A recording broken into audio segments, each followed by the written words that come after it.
Hello there my fellow holotable heroes and welcome to another Rise of the Empire Territory Battles video. In this one I'll be putting through Dark Trooper, Moff Gideon and Imperial Remnants, so I'll be going from Sector 1 to Sector 4 because I have them only on Relic 8, I didn't push them to Relic 9, you know, to go up a level. Not sure if they can actually do something without Omicrons in Sector 5, but at least like in first 4 sectors, without any Omicrons, they actually can get the job done for the most part pretty well. So as always, we'll start off here on Sector 1 on Mustafar and work our way up. So there we go. So Mustafar will be taking this mission right here at the top right, where the second wave is versus Geos. Now, fortunately, this one is not an autoplay mission because, you know, dealing with Droidekas B2 on auto AI is just not very good with it. So we'll have to play manually this one, unfortunately. But anyway, first things, we want to go after B2 here. We go, bomb, bomb. Let's go ahead. Come on, one more hit. B2's down. Then the next threat, obviously, here is Droideka. So let's go ahead and try and get him down as well. Of course, they've got damage immunity, so we'll have to dispel. Let's go ahead, get above dispel here. While we dispel buffs, unfortunately, now we have to deal with taunts from Magna Guard. So definitely can see on autoplay how things could go wrong here. Even on manual, we have to dance a little bit around. But for the most part, looks like we are hanging in there. Dark Trooper Moff Gideon, very durable, very tanky, luckily. So he was able to eat up the hit from Magna Guard. Now let's go ahead and drop a death mark on Magna Guard number 1. And here comes the damage immunity on Droideka yet again. At least we got one Magna Guard down. Let's see. We don't have any buff dispel, so I guess we'll just have to get through this guy. Just kind of brute force our way through Magna Guard. And then we can finally go after Droideka, but here comes the damage immunity again. Okay, fine. Let's go ahead, hit the command droid. Okay, there we go. Buff dispel with Scout Trooper. And now we can knock out Droideka down as well. Boom, down he goes. Nice. All right, cool. We'll just speed up the footage here because after those guys are down, just kind of very straightforward this one. I'm just kind of doing basic attacks here, just trying to save my specials to deal with Geos in the next wave.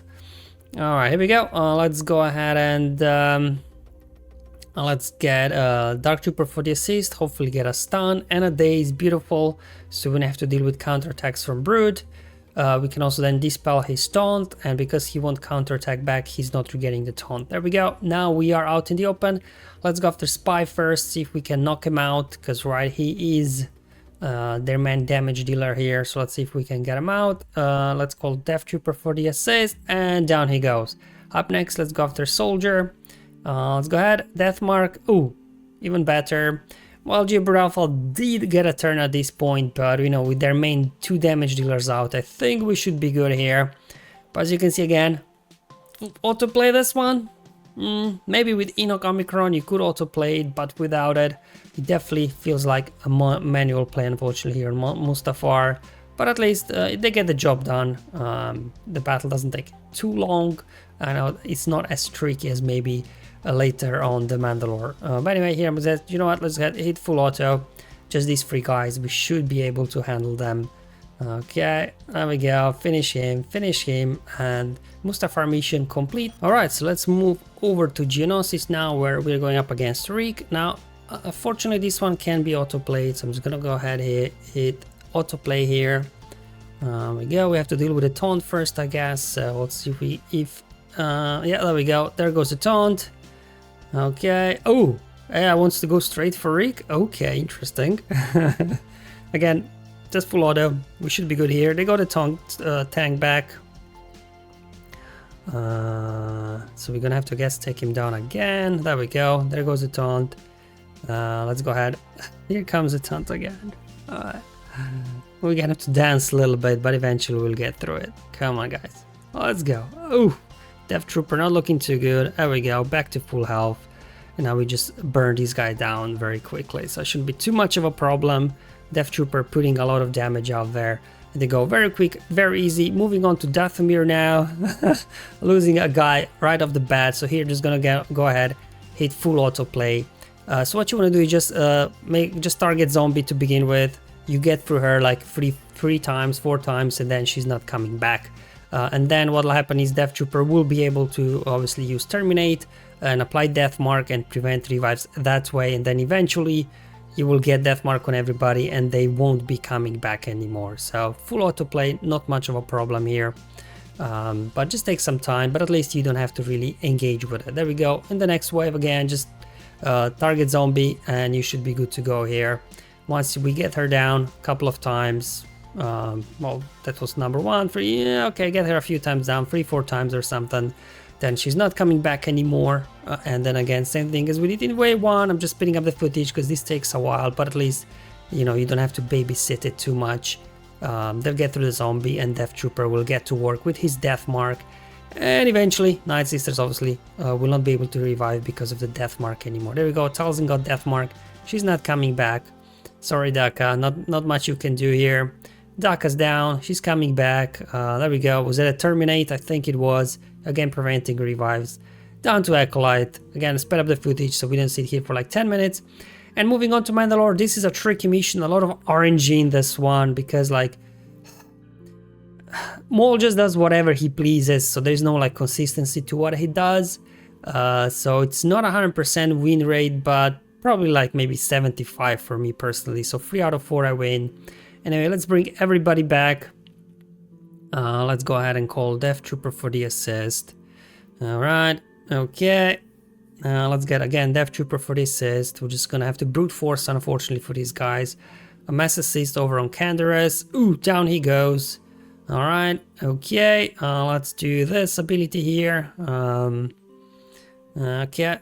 We're stuck behind Maul. Let's drop an armor shred on him. Let's get a death mark now as well. But he's gonna go into anguish now. Okay, perfect. Let's go ahead and finish him. There we go. So that's kind of the idea. If you can finish off somebody, Canderous most likely is the weakest there. And then hopefully like Maul kind of is getting this intermittent taunts because of the modifier. If you can get death mark on him, things become a lot easier, but it's not always possible.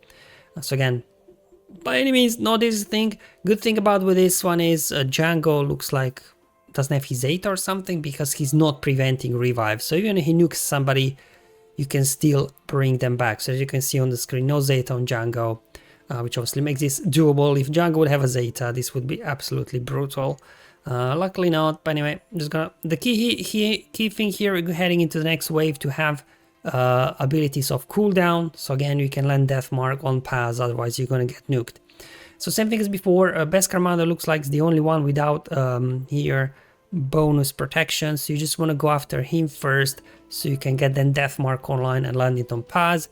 That's why it's important to have all the abilities of cooldowns, so you can obviously get the dispels, you can get the mass assists, so hopefully you get Beskar Mando down quickly. There we go, come on, one more hit. Fine, let's go ahead, finish him, and now we just have to again wait for Death Trooper to get in here. He'll be able to land Death Mark over on pass, and that should be that basically. Yeah, okay, down goes Death Trooper. I need Death Trooper alive. Let's go ahead, bring him back. Yeah, because Paz with his counterattacks, he will kill your entire team. So you definitely want to have these spells ready, and Death Mark as well. And then you should be good to go here. Let's go ahead. Come on, Death Trooper, buddy. Get a turn, will ya? Healing immunity on Death Trooper Moff Gideon is never a good thing. Let's see if we can finish off Paz before he does his thing. There we go. Let's get above this spell, dispel debuffs, and finish off Paz. And at this point, you can basically just target Bo-Katan and hit autoplay, to be honest. These guys, without Paz, without Beskar Mando, they don't really have damage, to be honest. There we go. Okay, just gonna finish off Bo here. Target armor, and you can hit autoplay now for sure.